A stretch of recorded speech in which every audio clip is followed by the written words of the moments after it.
Hello, everybody, and welcome to my Fastlane 2018 review. As for this pay-per-view tonight, what do you have to say about this pay-per-view tonight, folks? I don't think it sucked.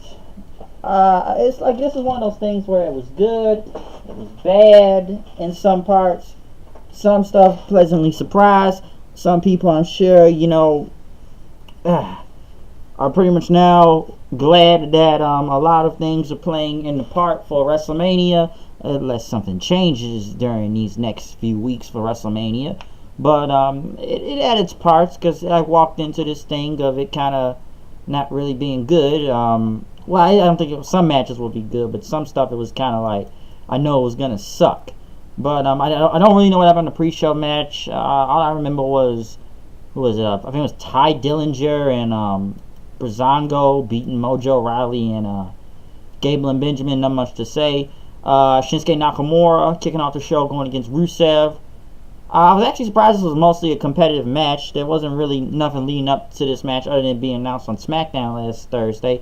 A lot of the show was predictable, of course. Nakamura kind of knew he was going to win because he needed wins anyways to get, to build momentum in WrestleMania, of course. And he's the number one contender since he hasn't been doing nothing much around until WrestleMania. Rusev, we know Rusev is over. We know he's super over. Rusev Day is super over and stuff, but we know kind of the I've already said before, WWE doesn't like when you get over. I feel like he's lost more matches with him in English. They've lost more matches more than they've won.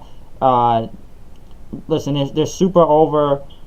I've already said that they've sold a lot of shirts right now, on the highest selling ones.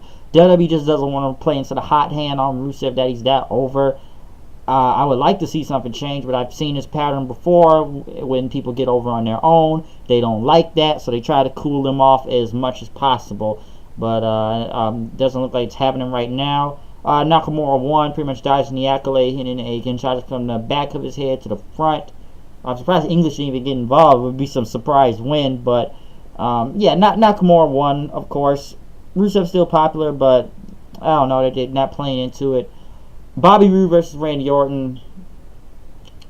This match felt very long to me. And it really did. It felt long. And I felt like the crowd wasn't caring throughout parts of this match. Yeah, they reacted from some glorious, RKOs and everything, from that chant. But I don't know. The match, I don't know. I felt somewhat bored a little watching this for some reason. Now, as what I was kind of predicting, I did not get that right. Pretty much Roode was on the second rope and Orton hit an RKO. Randy Orton winning the new U.S. champion. The new U.S. champion, which I was actually kind of surprised at that.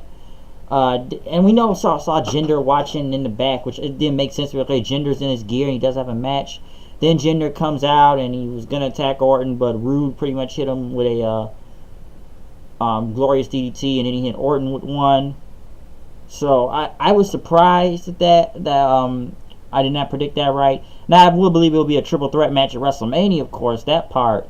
But I would have expected Jinder just to get involved during the match, and then it was a DQ, and then we have the match at WrestleMania. Orton winning the title, I did not expect that to happen. Maybe at WrestleMania I would have expected him to win, but as of him winning the U.S. title tonight, no. And I believe they say he's a Grand Slam champion now. He has won every major title in the WWE now. He did not win the U.S. title before until tonight, so I was surprised at this. I don't know if they were trying to make some type of... I mean, they were just trying to surprise people because they know how bad this whole storyline is of them fighting over a list and them putting the U.S. title and how bad this feud is, and Jinder, because I didn't expect Orton to win. I really didn't. Jinder beats him clean on SmackDown the night. So it'll be a triple threat, but I guess they were trying to surprise the people because they probably knew this whole thing is bad. And I know they had to stretch a lot of the show tonight, so that's probably why they played the Ronda Rousey thing in entirety, and Roman Reigns, of course. Even Naomi and Becky versus Natalya and Carmella. Nothing much to say from here. Pretty much 50-50 booking. They tried. It was just filler, but Carmella won If it was the whole Money in the Bank briefcase and hit a kick on her and won because, Becky won on SmackDown. So it's just this filler. Something I expected to be the best match of the night. The Usos versus the New Day. Kofi and Xavier Woods. And I think the thing of this match, it was good while it lasted. And, these two can never have a bad match. But what was the end game and all this in a way? And then they started stealing each other's finishers from the Midnight Hour to Uso Splash to the Super Kicks to the Unicorn Stampede. And when it kind of got to the near the end, this match didn't go that long. Usos pretty much dived out the ring. Bludgeon Brothers came out with their hammer, giant Thor-like hammers, and they pretty much beat the crap out of the New Day and the Usos, kicking the crap out of them, hitting them with, like I said, the hammers on everybody. Roman was going to hit one of them Usos with the hammers while they were about to steal steps, but Uso dodged it, and pretty much Harper knocked them over the top rope. They pretty much was power slamming guys, and then even before they left, they took the steel steps and pretty much powerbomb Xavier Woods onto it as he looked like he was having a seizure as he just was shaking most of the time. But the match was good as it last. I kind of knew they were going to come out regardless, so it'll be a triple. I've seen a lot of these triple threat things coming out of nowhere. It'll be a triple threat tag team match, which will probably announce that on SmackDown, between the Bludgeon Brothers, the Usos, and the New Day. And they kind of really stretched this whole thing along because they kept going back and forth with them, trying to help them to the back. So, match was good while it lasted, but even though we've seen too many times, triple threat tag match, that's what we're going to see most likely. AJ was talking in the back about the 6-way match until Nakamura says, "Congratulations." And, he hoped he wins, so now I can beat you at WrestleMania. But Styles pretty much cut him off, said, "It's you that's going to get beat at WrestleMania." Charlotte Flair went against Ruby Riott. I thought the match was good.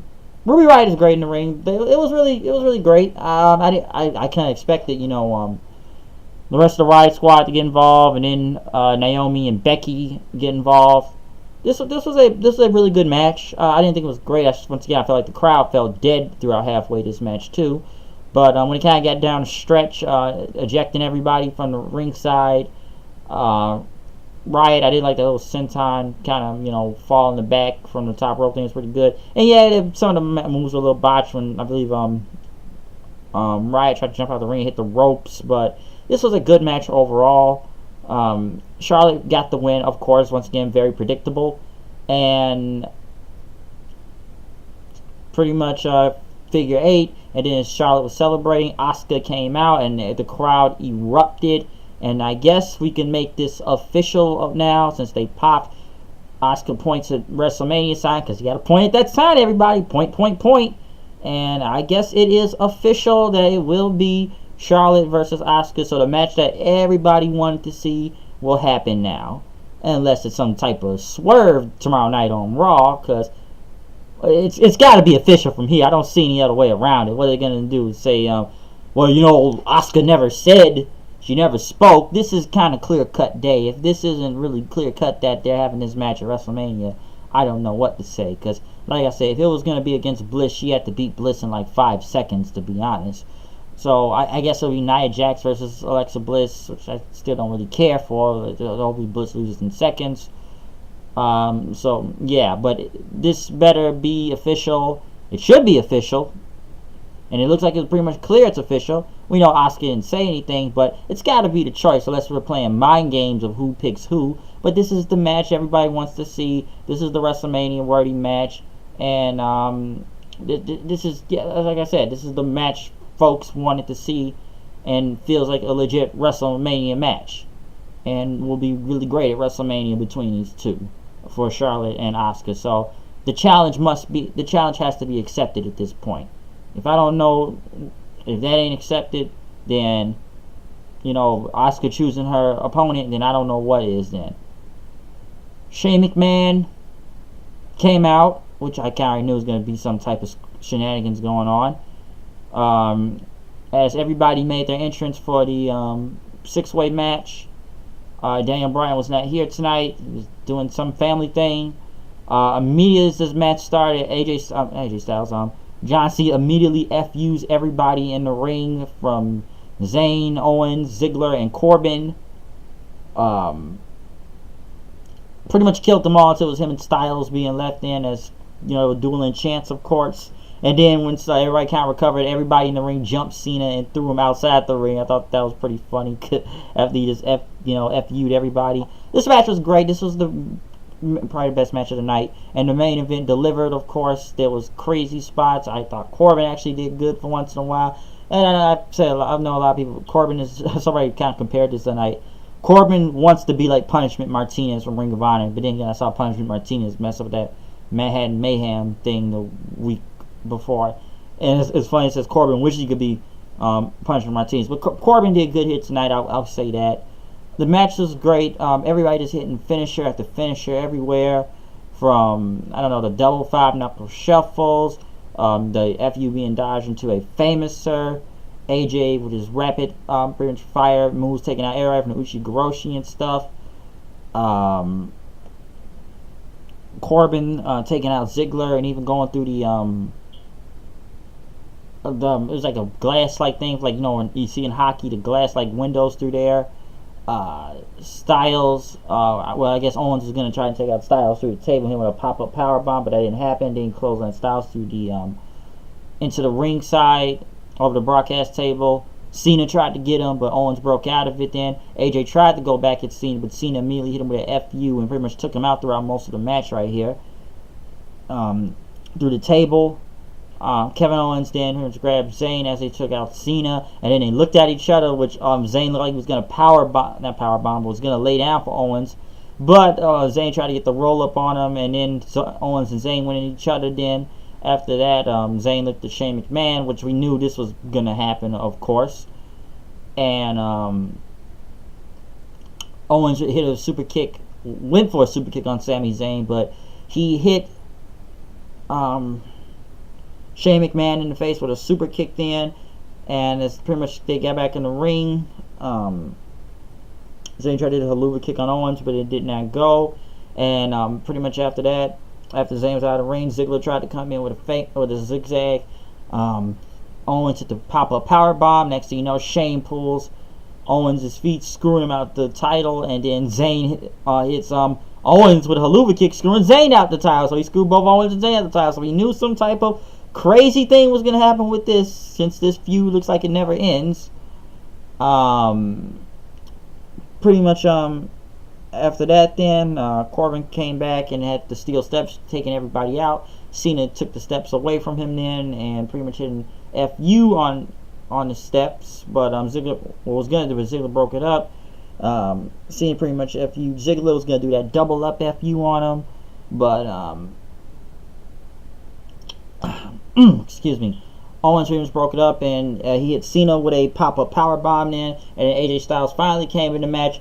Phenomenal forearm. There you go. Everybody gets their WrestleMania, or Wrestle Kingdom rematch, I should say, from over a year or two ago with Nakamura and AJ Styles. Unless there's some type of not screw job, but something screw you next few weeks. This is the match. It's official. I'm not going to lie. I actually thought somebody else was going to win the title for a second, because this whole main event was overcrowded. Cena just looked very pissed and just really sad by ringside, sitting in the corner, and he pushed the camera away. AJ Styles celebrated. Shane McMahon pretty much looked at Owens and Zayn, which I'm sure there will be a match with these three, or if Daniel Bryan can't wrestle at WrestleMania, it will happen, of who turns heel first. But this was the main event, a great main event to end off the show. There was a lot going on. I don't know where this leaves Dolph Ziggler and Baron Corbin. Somewhere, I guess. John Cena, which everyone still thinks will be The Undertaker, which I almost thought The Undertaker actually would have popped up somewhere tonight, and I was thinking about that for a second. But, yeah, AJ Styles, he retains. He goes to WrestleMania for the title, and he will face Shinsuke Nakamura. So we got a lot of things going on for Fastlane. There was some good things. There was a couple bad to some surprising. Asuka challenges Charlotte. Let's hope that is literally the official match and nothing changes from there, because I would be surprised if something screwy happens. Randy Orton wins the U.S. title, which I did not expect, but will be a triple threat match at Mania, I'm sure is possible. AJ retains. We'll sorry, I see a triple threat tag match go on too. Yeah, that's Fastlane. It was literally only 6 matches, and they really did try to stretch a lot of time throughout all of this. But and it was an enjoyable main event. It wasn't the best pay-per-view. I didn't think this pay-per-view really needed to happen, really, but it was what it was, and you know, we got the main event tonight, folks. So yeah, that's my Fastlane review. Make sure you check out my live reactions to the show tonight. I will have those posted up. Also, it's been a very long weekend as into watching wrestling. I have had to watch Ring of Honor, New Japan Cup, and Fastlane tonight. What will happen on Raw or SmackDown tomorrow night, I do not know, but comment, subscribe, tell me what you think of this video, of my review, or any of my live reactions that will be posted up tonight. So I am out of here. I will see you guys later, and peace out.